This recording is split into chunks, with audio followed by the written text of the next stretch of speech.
Hello, আসসালামু আলাইকুম রহমতুল্লাহি ওয়া বারাকাতুহু। আজকে আমি একটা বুরু স্টেট বানাইতেছি, যেটা মিশিংয়ের না, মানে হাত দিয়ে চুলের ভিতরে বানাই তেল দিয়ে আর মিশিংয়েরটা হইলো আপনার 10 মিনিট হয়ে যাব, একদম 10 মিনিটে, কারণ আমি মিশিংও বুরু স্টেট বানাইছি।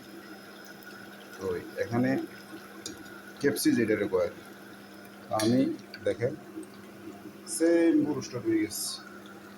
এটা আমি চুলের ভিতরে ডেক দিয়ে বানাই, আর স্বাদও সেরকমই হবে, কারণ আমি তো এই হোটেলের হিসাবটা জানি, সেই হিসাব মতন আমি এটার সামান দিই। আপনারা চাইলেও এভাবে পুরো স্টেট বানাইতে পারেন, এভাবে পুরো স্টেট বানাইতে পারেন, কারণ হবে আপনারা হাউসের ভিতরে যারা মন চায় খাওয়ার জন্য এইভাবে পুরো স্টেট বানাইবেন। প্রথমে চিকেনটারে এবার 8 পিস কাটবেন। তো 8 পিস কাটিয়া করবেন, করে আপনারা কি করবেন, চিকেনটারে ভালো করে পরিষ্কার করে ধুয়ে নেবেন। ধোয়ার পরে লবণ দিয়া, যেটা ঘরোয়াভাবে বানাইবেন, পরিমাণ মতন একটু লবণ দিয়ে মিক্স করবেন, ডলা দিবেন। ডলা দিয়া আপনারা কি করবেন, রাখিয়ে দিবেন 10 মিনিট 15 মিনিট। তারপরে আমরা দারচিনি ট্যাঙ্গের পাউডার, সাদা গোলমরিচের পাউডার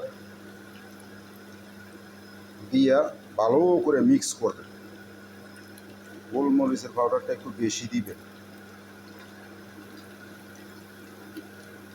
দিয়া বানাইবেন। এরপরে আমরা আদা, কিন্তু একটা চিকেনের পুরো স্টেটের একটা পাউডার পাওয়া যায়, এটা কিনতে পাওয়া যায়।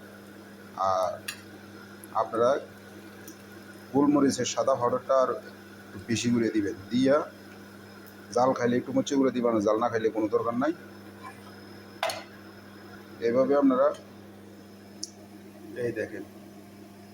এরপরে আপনারা আডা ডাইলে দিবেন, উঠে দিয়ে শুকনো আডা ডাইলে দিয়ে আডাটা দিয়া পুরোটা চিকেনের ভিতরে শুকনো শুকনো করে মিক্স করবেন। করে এরপরে জারা দিয়া হালকা একটু লাড়া দিয়ে তেল গরম করে তেলে ডাইলে দিবেন।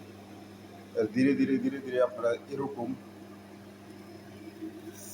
সেম দেখেন হোটেলের পুরো স্টার দেখছেন, একদম হোটেলের পুরো স্টারের মতন হয়ে গেছে। তো আপনারা চাইলে হোটেলের সেম পুরো স্টারের মতন আমরা বানাইতে পারেন।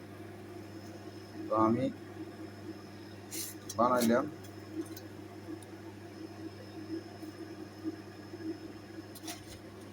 তো আমার ম্যাডামও বলছে আজকে খাইব, যেহেতু ম্যাডামকেও আমি